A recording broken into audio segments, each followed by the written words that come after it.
Salut l'équipe, entretien individuel avec Joachim. Donc on est venu voir Joachim à Valenciennes, son nouveau terrain de jeu, et on va essayer de le cuisiner pour savoir qu'est-ce que c'est la vie d'un professionnel. Si je te dis septembre, ça t'évoque quoi? Mon premier contrat professionnel. Quand t'as signé, ta main elle tremblait ou Non, t'étais serein? j'étais heureux, j'étais content pour ma famille, me voir réussir. Enfin, essayer de réussir, c'est une énorme fierté pour eux tous. T'étais amateur, t'as fait 5 pas, t'es devenu professionnel. C'est ça. En plus, c'est pas loin, c'est juste à côté, ici. Donc on les voit tous les jours, les jeunes qui passent. Et quand mon rêve est devenu réalité, j'étais content. Je me suis dit qu'il faut encore plus travailler et continuer pour atteindre tous mes objectifs. Ma question, tu vois, quand t'es là, le terrain, il est...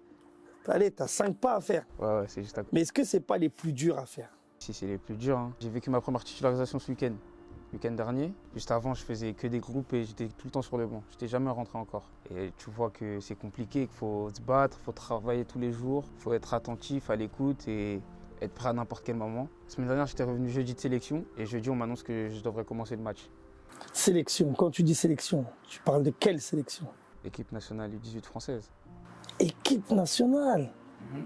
T'es en équipe nationale, Joachim? Mais... Équipe nationale, en plus tu arrives derrière, on t'a mis titulaire dans le match. Ça prouve que tu es en forte progression. Mais ça, c'est ce que tu as réussi. C'est très bien, c'est validé, c'est acquis. Maintenant, tu as le contrat professionnel, c'est acquis. Moi, j'ai envie de faire une petite rétrospection et de repartir un tout petit peu en arrière. La première fois que tu rentres dans les papiers du coach et qu'il dit tu es dans le groupe pro. Tu n'as pas encore signé, mais tu es dans le groupe pro. Qu'est-ce que ça t'a fait? J'étais un peu surpris au début, puisque je venais d'arriver, j'étais jeune, j'étais le plus jeune du groupe, je suis le plus jeune du groupe.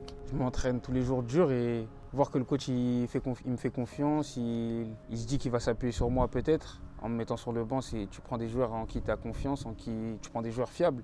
Je me dis que c'est bien, le coach il me fait confiance, moi je dois lui rendre ma confiance et que surtout je dois montrer que du positif dans mes attitudes, même si je rentre pas, je rentre, peu importe ce qui se passe. Donc là, tu es sur le banc. Le coach, il se lève, il regarde le match, il te regarde, il regarde le match, il te regarde. Quand il dit ton nom la première fois, pour aller à l'échauffement, tu connais l'échauffement, tu sais que tu peux pas rentrer comme ça, tu peux pas sortir et aller sur le terrain. Mais quand il dit, va t'échauffer, c'est quoi comme excitation? Qu'est-ce que tu as eu? Tu étais excité, tu avais peur, donne-moi ton état d'esprit. Quand le coach m'a appelé pour la première fois pour aller à l'échauffement, j'avais pas de pression, j'étais libéré, ouais, bien. Pour toi, c'était normal. J'ai travaillé, donc forcément, tôt ou tard, il va m'appeler. Donc, tu étais déjà préparé à ce moment-là? Bien sûr, je me prépare physiquement, mentalement à toute chose. Bon, tu as 16 ans, c'est difficile de dire dans le passé, donc je veux dire, il y a quelques temps en arrière, tu étais amateur. Ouais. J'étais à Paris chez mes parents. C'est quoi ton plus beau souvenir de footballeur amateur? C'est quand Valenciennes m'ont appelé pour me dire que je pouvais intégrer le centre de formation. Je revenais de l'essai à Valenciennes, je suis parti en sélection du 92 et je reçois un appel dans la voiture en rentrant avec mes frères. On me dit qu'on m'a accepté, quoi. Ouais, voilà, quoi. Validé. Ouais, je suis validé. Et pour moi, c'était pas quelque chose de normal encore une fois, mais voilà, j'ai provoqué ça, j'ai travaillé, j'ai essayé d'être sérieux à chaque fois et je trouve que c'est le processus. À qui t'as pensé dire cette nouvelle de... À ma famille, mes parents. Mes parents, ouais, mes parents. Ils savaient, depuis que je suis petit, je sors tout le temps, je suis avec un ballon de foot. Moi, je sortais pas pour m'amuser, je sortais tout le temps avec un ballon de foot. J'allais jouer au foot au stade, j'étais déterminé déjà. Focalisé. Ouais, focalisé. Ouais. J'avais 5-6 ans, mais j'allais tout le temps, je suivais tout le temps mes frères, même à leurs entraînements, à leurs matchs. Quand j'étais au collège encore, c'était le Covid. Et je sortais beaucoup pour faire des city, puisqu'on jouait plus de matchs, il n'y avait plus de matchs. On finissait nos devoirs, directement on allait au city tous les soirs. Il n'y avait plus d'entraînement. Ceux qui ont vécu le Covid, c'est une génération où il y a eu de la perte, ils ont perdu 2 ans, pas de séance, pas d'entraînement. Il y en a, il fallait avoir le mental pour aller s'entraîner tout seul. Déjà, tu as traversé tout ça, c'est beau. Et aujourd'hui, tu as l'aboutissement de tout ton travail. À chaque fois qu'on va voir un jeune qui a utilisé l'application Ton Sœur, on est content parce qu'on se dit, c'est une opportunité supplémentaire qu'on a donnée à un jeune, d'avoir de la visibilité, de se montrer, de pouvoir dire qu'il est là dans le décor du football. Et tu en es l'exemple même. Tu as vécu ce truc-là, donc Je peux pas en parler mieux que toi, puisque tu l'as vécu. C'était top, hein. J'étais avec mes potes, je jouais à Anthony. Tout le monde a continué, personne n'a lâché. D'autres qui sont dans des plus petits niveaux, d'autres qui sont dans des top clubs comme Georges, il est Nikena, je sais pas si tu connais. Ouais. Il joue en Turp. Là, demain ou ce soir, il va encore jouer en Ligue des Champions.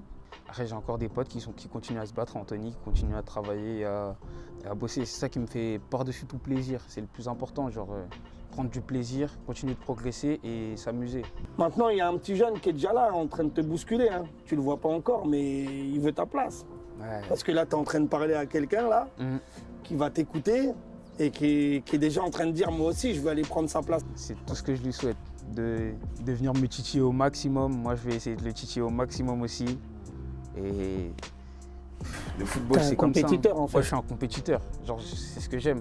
Donc, le plus important, c'est de se donner à fond, d'essayer d'être le meilleur. Après, toujours dans le respect, toujours dans les règles, mais c'est ça le plus important pour moi. Une petite anecdote dans le football, tu as quelque chose à nous raconter de marrant ou que, je sais pas, tu as fait un truc bizarre ou...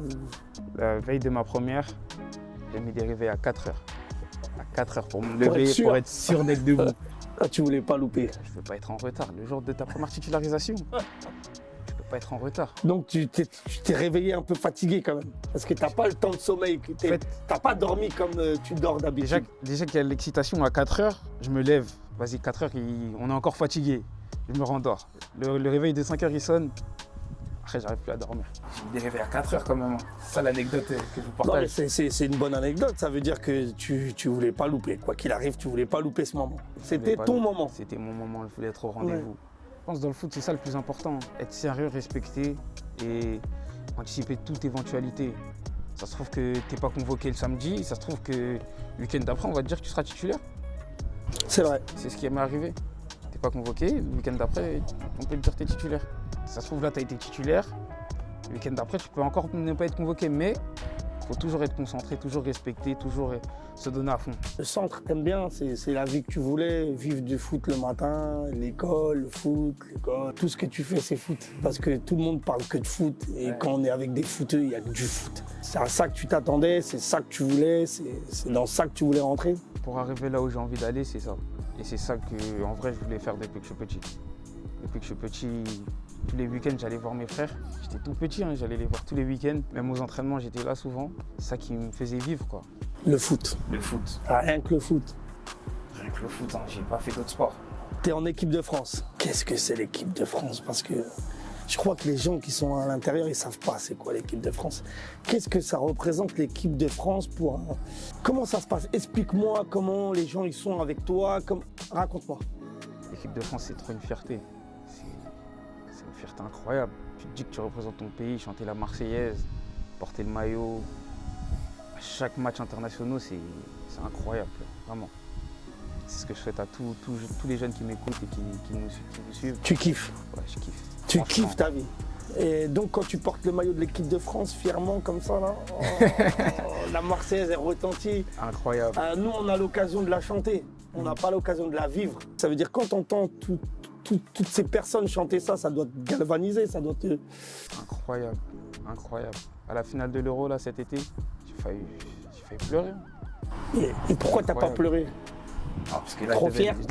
Je devais être concentré sur le match. Mais c'était incroyable pour moi. Ça t'a fait trembler? Ouais, c'était incroyable. J'avais ramené ma famille, on était en Hongrie, à Budapest. Ma famille, ils sont venus jusqu'à Budapest pour me montrer leur soutien qu'ils ont envers moi. Malheureusement, on a perdu au penalty, mais... Je sais, triste le sort. Ouais, mais c'était quand même incroyable. Et tu l'aurais soulevé, t'aurais fait quoi? J'aurais soulevé, en plus j'étais capitaine. T'aurais pleuré. Là, t'aurais pleuré. Je pense à la fin. Ouais, je pense aussi. Je pense sur moi. Ouais, c'est normal quand même. Attends, t'es sérieux? J'aime bien parce qu'à chaque fois que je te pose une question, ton mot-clé, c'est travailler. Quelqu'un qui ne travaille pas, malheureusement, même s'il peut avoir les meilleures qualités du monde, il ne pourra pas ressortir, assumer toutes les charges du très très haut niveau. Moi, j'aimerais que tu t'exprimes pour les jeunes qui vont te regarder. Tu leur donnes un conseil pour qu'ils puissent arriver eux aussi à réussir leurs rêves, tout comme toi. Toujours rester droit, respecter toutes les personnes qui vous entourent, écoutez votre famille, prenez tous les conseils, ils sont tous importants, que ce soit des amis, de la famille, et toujours travailler. Encore une fois, je vous dis travailler, vous avez l'impression que je me répète depuis tout à l'heure, travailler, mais c'est le plus important.